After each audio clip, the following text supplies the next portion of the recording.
Welcome, colleagues, to the next stage of our learning model training.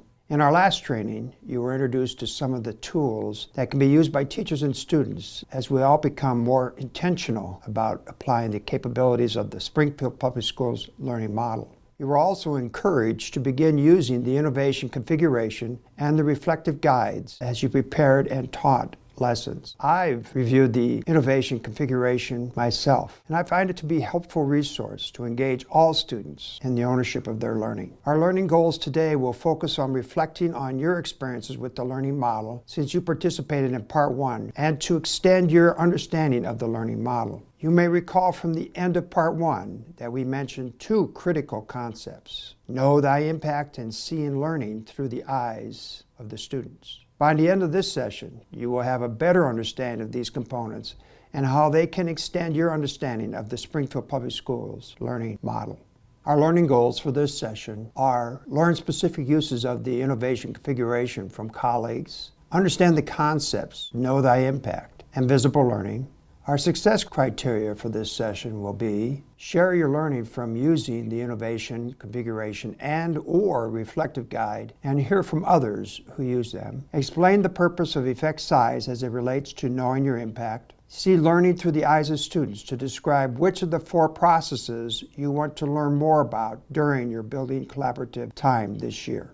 The innovation configuration for 21st century capabilities can be a learning tool and a planning tool for teachers to just help support teachers in the areas where they might need to become a little bit more intentional in their teaching and in their practices, and look for those areas of improvement, and also just serve as a support for their planning and teaching. The IC for the 21st century capabilities is a tool for me. The first time I used the IC during the action research, I was very impressed to see that it had 5 different areas, all the areas as far as I, being a teacher, would need for my classroom. It has my personal behaviors, it has the assessment, it has student behaviors, it has the environment of my classroom. So I see it as a tool that I would use every time I'm designing any kind of a lesson or activity for my students. The first time I used it, I read through it and thought, oh, I do this, I do this, I do this. But as I get more familiar with the IC, I can see that it's going to help me to improve and become a better teacher and bump up my lessons to where I'm teaching at a higher level for my students. So through the process, I was working with a kindergarten teacher, and we're talking about communication. And really what we found was, whether you're teaching a 5-year-old or an 18-year-old, communication is communication. I had the chance to use the innovation configurations for 21st century learning through an action research process, and it was very eye-opening for me. I am lucky enough to teach a subject that I feel is very 21st century. You know, I'm working with technology, kids are in groups, I think they're thinking critically, I think they're collaborating, I think they're communicating. But what it did was allowed me to slow down my lesson planning a little bit and think from a different perspective and be more intentional in those 3 areas. And what I saw and what I heard were students actually saying, you're doing this differently, or this is really neat, we're getting more of a chance to talk to each other. And it opened my eyes to the idea that I'm not changing my curriculum, I'm not changing my subject, I'm just changing my approach so that I can be more intentional in teaching these 3 skills. The action research that I did with the innovation configuration happened very easily in the classroom. I used it both before the lesson during my planning phase. Then during the lesson I reflected on it a couple of times, just knowing since I was doing the action research, and then of course following the lesson. And it was easy to use just while I was doing my planning, and it really helped to focus my instruction, maybe in some of those areas where I thought, oh yeah, I'm helping my learners to learn critical thinking skills and they communicate a lot. But when I actually looked at the specifics in the different areas within the innovation configuration, I was able to see, well, I probably could improve in this area, or this is a great area, I don't need to focus on that one as much. So it really focused and kind of guided that instruction for me very easily, in an easy way to do. When I used the IC during my action research for Writer's Workshop, I collaborated very closely with our library media specialist, and she and I worked together. Once I had the topics that the students had chosen, she then was able to very easily find resources that were appropriate for those students much more easily than I could do so. And from there, she modeled that research standpoint and the note-taking and organizing the data in addition to the classroom modeling that they were receiving from me. So they were able to get that from two perspectives and two different locations and points of view. Then she and I were able to continue that collaboration through the organization of their data and the note-taking, and then to writing their pieces in Writer's Workshop. I think when I first agreed to do the action research, I was a little nervous. I wasn't sure what I'd gotten into, but for me it was such a great experience to see what I was already doing and to kind of see how I could build on that, but also to look at what I needed to do to help my own students. And using the configuration and also using the reflective guide with my students really helped make my practice so much more intentional. And I think it also let my students be more intentional about what they were learning and how they were incorporating those skills into what we were doing in the classroom. So the action research ended up being probably my favorite part of the whole process, because I really got to use it in the classroom and work with my students, and I think it'll help make me a much better teacher. I'm so glad you had the opportunity to try out the IC or reflective guides in your classroom. I know from working on the action research team that it is very helpful to talk to other teachers about how they are using these documents with their students. Let's take some time to share these experiences. Take a few minutes of think time. When you reflect on your experience using the IC or the reflective guides, what did you learn as you used these tools? You may wish to refer to these documents in your binder.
Your facilitator will now pause the video and give you an opportunity to have a structured conversation.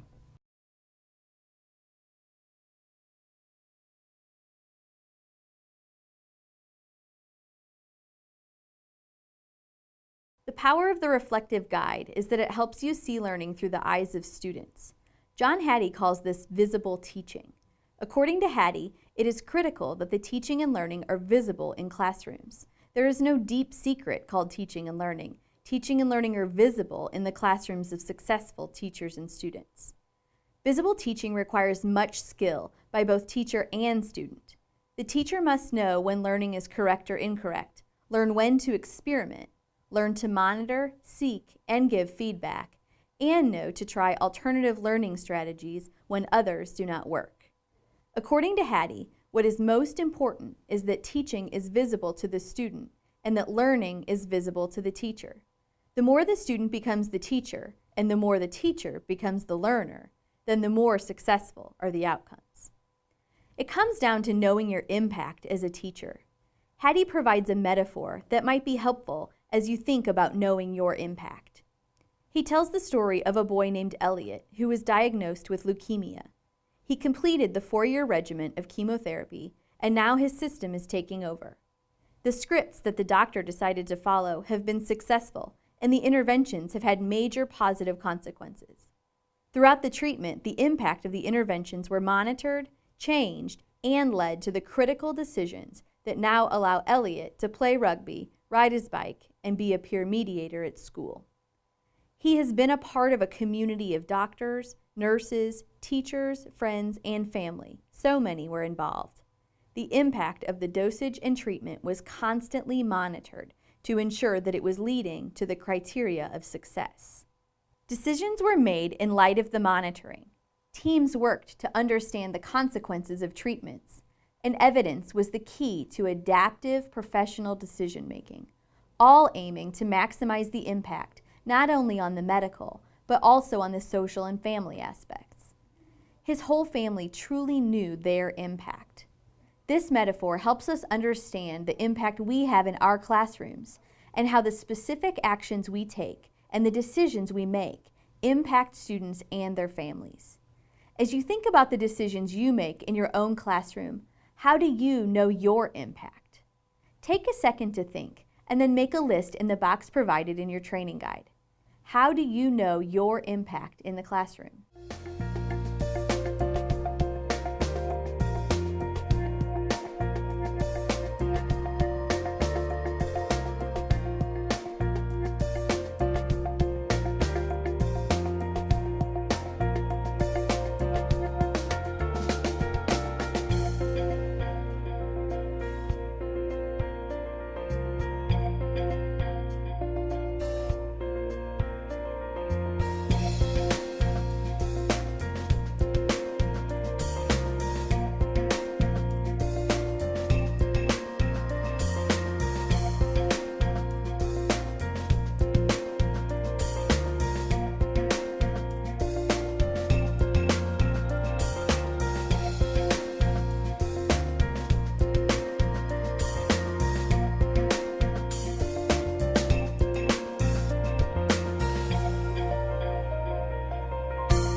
Take a look at your list.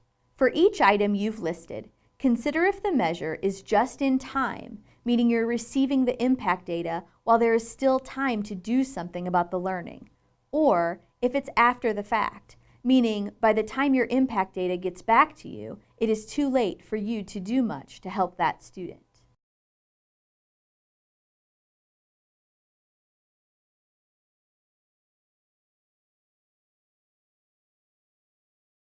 Our second component for today's learning is to look at an option for knowing your impact while there is still time to do something about it. Dr. Matt Goodman will now introduce you to the concept of effect size as a method to know thy impact. A message that's consistent throughout visible learning for teachers and even coming off of the original visible learning is that of know thy impact. Hattie uses that quite extensively. And it really can almost become kind of a mantra for thinking about how do we use this work of visible learning for teachers in improving student learning. And what Know Thy Impact is fundamentally about is about understanding what were the actions of the teacher, what were the causes that led to the results. And so know thy impact can really be used to think about as a reflective way for professional staff when thinking about improving student learning.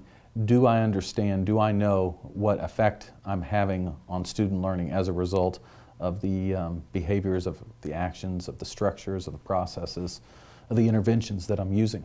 And if so, then it becomes about learning and really building knowledge in terms of professional practice of what we can expect to achieve when we use and take certain approaches with student learning.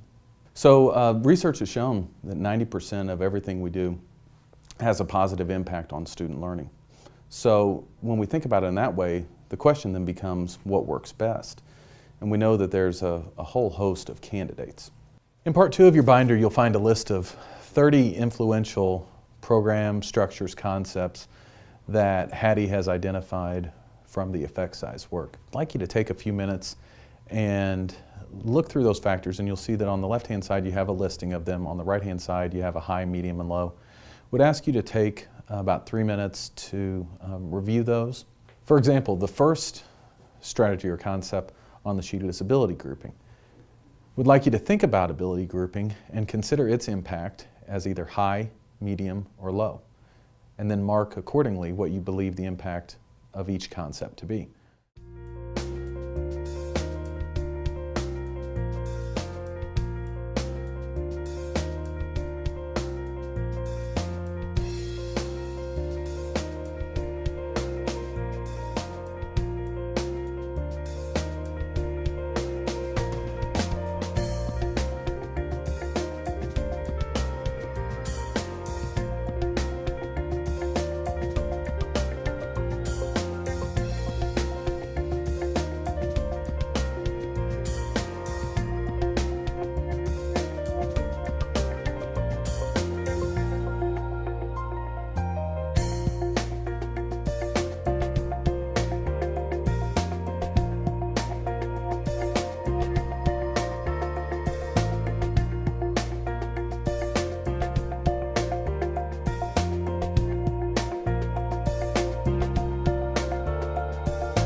So what we really need then is some type of measure, like a ruler, for a common way of looking at progress in student achievement. And Hattie in the original Visible Learning even noted that it would be extremely helpful if we could create that single continuum of achievement effects and locate all possible influences of achievement on this continuum, where we would know the influence of, say, an X on achievement versus the influence of Y on achievement and how those two compared. So if this single continuum could be attained, how would we go about doing it? And the answer to that is that we'd have to determine and adopt some type of an appropriate scale. Fortunately for our work, Hattie has used effect sizes to accomplish just this in the original visible learning and then in the follow-up visible learning for teachers. In the original visible learning, the fundamental unit of analysis is 800 plus meta-analyses and how those major results from across those studies could be placed along this single continuum. These 800 meta-analyses analyzed in the original visible learning encompassed over 52,000 studies representing about 240 million students and provided well over 140,000 effect sizes about the influence of some program or policy or innovation on academic achievement in schools. So effect size then becomes a really important part of this work, and in it we need to really think about and understand what do we mean by effect size. Well, an effect size provides a common expression of the magnitude of study outcomes for many types of outcome variables. But in general, there are two major types of effect size when we think about them. One is a comparison between groups. For example, comparing those students who did get homework with those who did not get homework.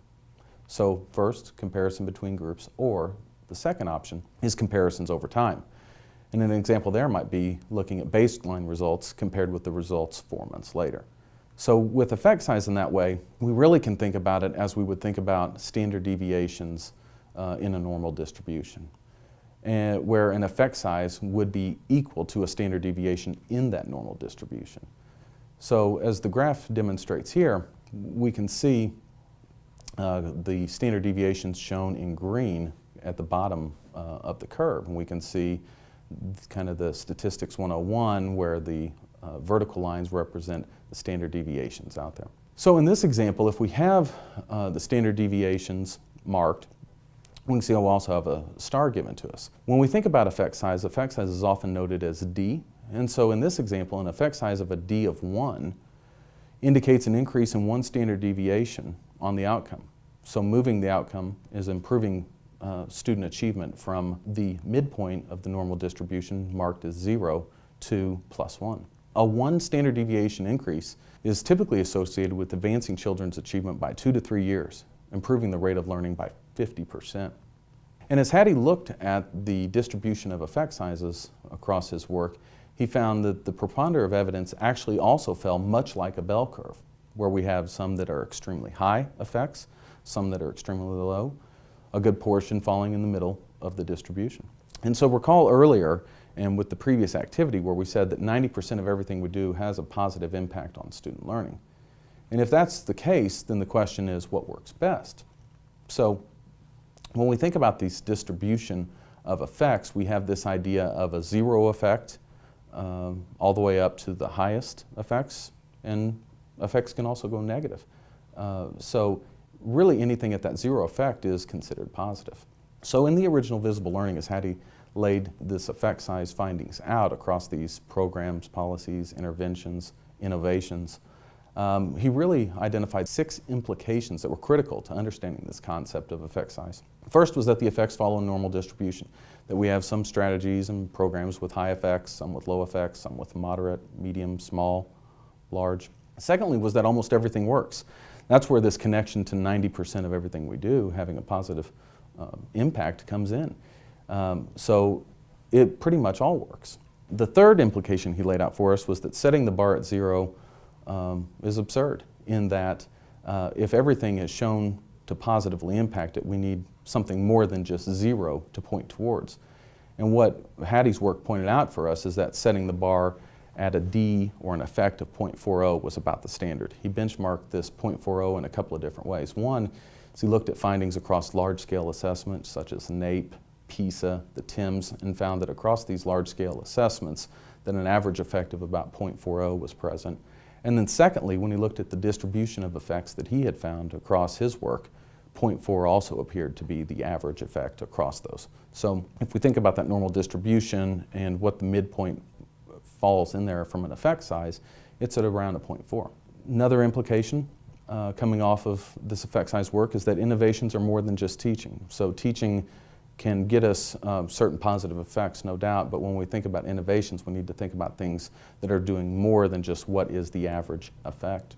And then finally, is that the variance is important when we think about these effects, meaning that we can have certain interventions, programs, policies that we're looking at. However, they may work and act differently depending on the level that we're looking at. So one that is cited in visible learning and also in visible learning for teachers is the role of homework. And how does homework, in terms of achieving an effect, what's it look like at the elementary level versus secondary? Because there is variation in there. So that's where this idea of the variance is important, is that there will be some differences and some nuances as the effects are looked at across different levels. So when we look at the gauge that Hattie produced to think about these effect sizes, we note that that hinge point of 0.40 translates into what he calls the zone of desired effects. But before the zone of desired effects, he also notes some additional areas as well. We can see the red he terms reverse effects, and influences that fall in this reverse effects category actually are those that are negative and actually reduce student learning. Examples here might be student mobility, for example, where when present it actually has a negative influence on student learning.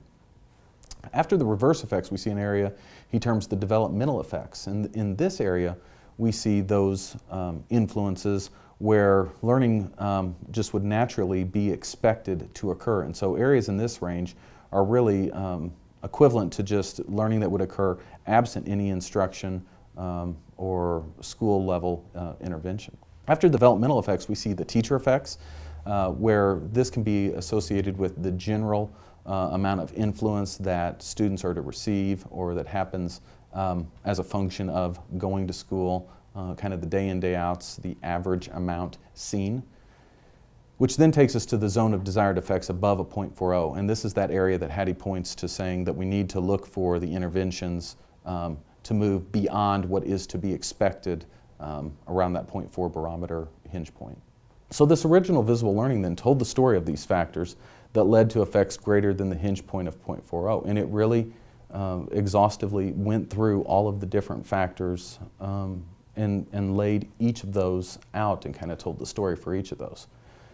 And it classified the structure of those effects along the areas of student, the home, the school, the teacher, the curricula, and teaching approaches. So in looking at these 6, take about a minute and brainstorm what you think may be some examples of sample programs or interventions that would fall underneath these 6, and prepare to discuss them with your team.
In the slides that follow here with some of these effects, we can see, and it's not to have this represent the full content, because if one wanted to do that, then I'd encourage anyone to go into the original visible learning, but to give a sense of how comprehensive this review was and how many pieces come into this puzzle, the following slides will kind of lay that out. So when we think about the student, for example, we can see that Hattie grouped the findings regarding student background, regarding student attitudes and dispositions, regarding physical influences or preschool experiences.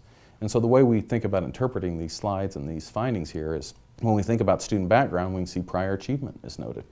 We have 2 numbers. The white number reflects the overall rank, where lower is better.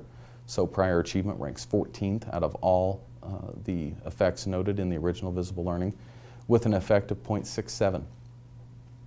and so on and so forth. So in the slides that follow, I'm not going to go through each of these exhaustively, but just to give a sense of how complete the picture is, we present those slides. So we go from the student to the home, from the home to the teacher, and when we're looking here at the teacher, we're looking specifically at characteristics of teachers, not teaching itself. That's its own section. Characteristics of the school, including the attributes of the school, the composition of the school, the types of schools, the classroom composition effects, the curricula for gifted students, the classroom influences. All of those kind of are reflected in this school idea. The curricula, and then the teaching approaches. And when we think about teaching approaches, Hattie notes strategies that emphasize such things as learning intentions, success criteria, the student perspectives in learning, feedback, self-regulated learning in terms of metacognitive strategies. Additionally, with teaching approaches, Hattie also goes into thinking about implementations around areas that emphasize teaching strategies, including school-wide teaching strategies, using technology, and learning out of school. Visible, referring first of all to making student learning visible to teachers, ensuring clear identification of the attributes that make a visible difference to student learning, and all in the school visibly knowing the impact that they have on the learning in the school of the student, of the teacher, and school leaders. Also visible in terms of making teaching visible to the student such that they learn to become their own teachers, which is the core attribute of lifelong learners or self-regulation and of the love of learning that we want students to value. The story in visible learning for teachers is that visible teaching and visible learning occurs when learning is explicit and there's a transparent goal, when it is appropriately challenging, when the teacher and the student both, in their various ways, seek to ascertain whether and to what degree the challenging goal is attained. There's a deliberate practice aimed at attaining mastery of the goal. There's feedback given and sought. And there are active, passionate, and engaging people, teachers, students, peers, participating in the act of learning. A concept throughout both visible learning and visible learning for teachers is the idea that we want to move towards when teachers see learning through the eyes of students and when students see themselves as their own teachers. And when we think about that, when students become their own teachers, they exhibit the self-regulatory attributes that seem desirable for learnings, including self-monitoring, self-evaluation, self-assessment, and self-teaching. And it really then is to promote students as their own teachers along this journey of learning. Hattie pointed out in prefacing visible learning for teachers that the teacher's view of his or her role is critical to the process, that it's the specific mind frames that teachers have about their role, and most critically a mind frame within which they ask themselves about the effect that they are having on student learning. So kind of this constant questioning of how am I impacting, how am I affecting student learning? Teachers as evaluators, if you will, is a common theme throughout the book. Recall the earlier activity that gave you an opportunity to indicate what you thought were the high, medium, and low impact of the influences on student achievement. Take a few minutes to review what Hattie found with the effect size work against what you had initially predicted in this activity.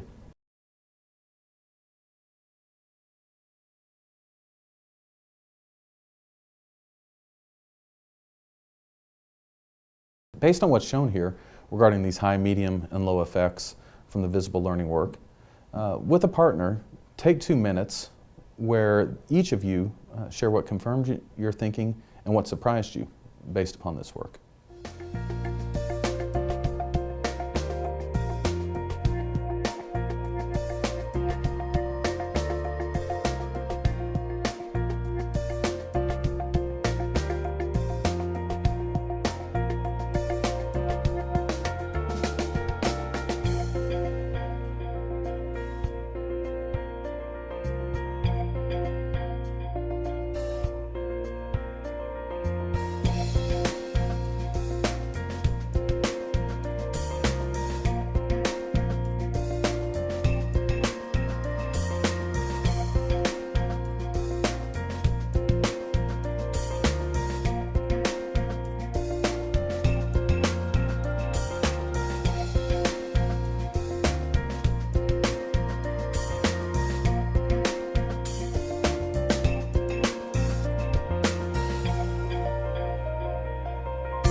So when we're faced with choices in terms of where do we put our time or effort, what can be leveraged to really get us the most effective outcomes as it relates to student learning, effect size is a helpful strategy or approach to use when going that way, because what you have is a tool that will allow you to look at, on an equivalent scale, two ideas or two concepts, two approaches, and determine which one has a higher effect towards improving student learning.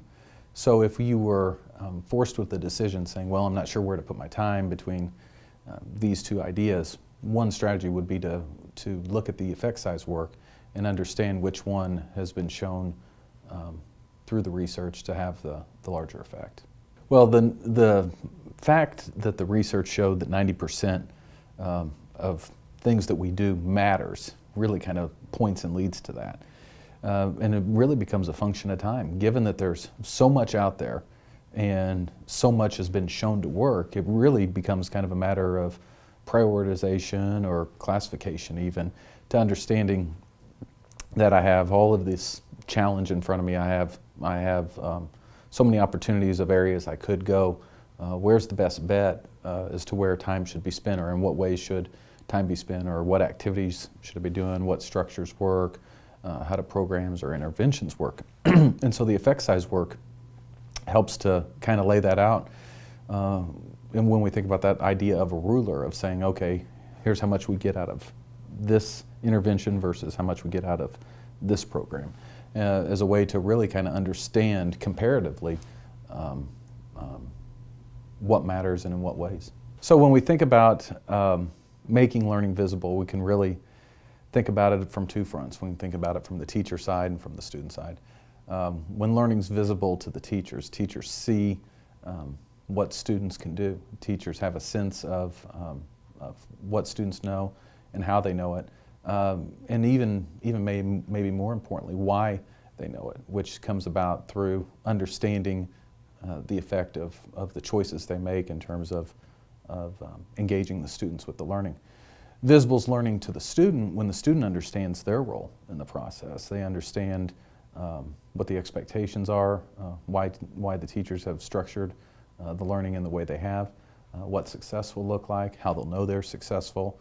When we think about the connection for feedback from visible learning for students, students can understand why they had success or in what areas they need to go to next, whether that be at the task level, the process level, and really leading towards that self level of actualization that leads to the self-regulated learner, self-monitoring, self-reflective. As a member of the team that helped develop the SPS learning model, we had studied Hattie's original work, Visible Learning, quite intensely, and it really helped kind of inform our thinking about this idea of the processes. And in coming out of that review was where we had really identified the processes of effective feedback, person-centered relationships, high expectations, and clear goals and success criteria. What was interesting about that is it had really seemed like those were kind of the four that would work across an education system, whether that's the kindergarten classroom to the calculus classroom, middle school, high school, elementary.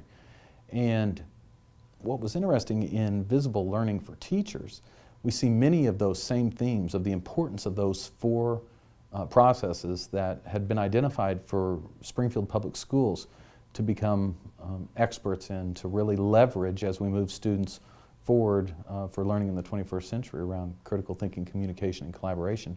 We saw that many of the themes that we had identified for the model, visible learning for teachers, translated into practice that could be used at the classroom level in a very accessible, meaningful way.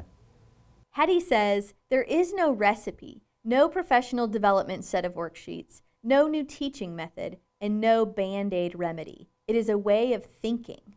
My role as a teacher is to evaluate the effect I have on my students. It is to know thy impact. It is to understand this impact, and it is to act on this, knowing and understanding. The SPS learning model guides us in our understanding of impact and guides our actions through the four processes. Clear goals and success criteria, effective feedback, person-centered relationships, and high expectations are processes that raise our awareness as we attempt to see learning through the eyes of students. Last year, you were introduced to these 4 processes, and many of you expressed a desire to go deeper. This year, you will have the opportunity to use some of your professional learning time to do some in-depth study and experimentation with one of these processes. In your binder, behind the Part 2 tab, you will find an overview of the 4 processes with some space to reflect in the upper right corner. Take some time to scan the 4 at-a-glance sheets. Given what you know about each of the 4 processes, your teaching, and your students' learning, which process might be the most critical for you to learn more about this year? Which process would be your second choice, third, and fourth? You might take a little time to jot some notes about why you are ranking these the way you are, because you'll be referring back to this sheet later in the school year. In other words, what evidence do you have to support your ranking?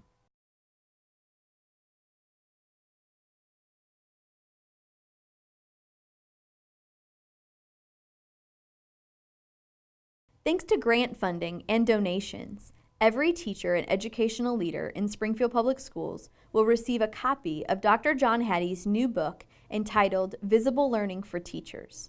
Not only has this book served as a key resource in the development of the SPS learning model, but it is also highly regarded as a must-read for any teacher who wants an evidence-based answer to the question, how do we maximize achievement in our schools? Hattie makes it very clear, even in the preface, that his purpose for writing this book was to engage teachers in collaborative work, saying, "It is a community of teachers that is needed to work together to ask the questions, evaluate their impact, and decide on the optimal next steps." To go back to the big picture for the 2012-2013 school year, you learned about the tools that teachers in our district have created to support your work with students with the capabilities in Part 1. In Part 2, today, you learned important terminology such as knowing thy impact and seeing learning through the eyes of students, effect size, and reviewed and reflected on the 4 processes. Part 3 of your learning this year will use this collaborative approach suggested by Hattie to learn about one of the processes in depth. Your principal will be talking to you about how your building will engage in this work.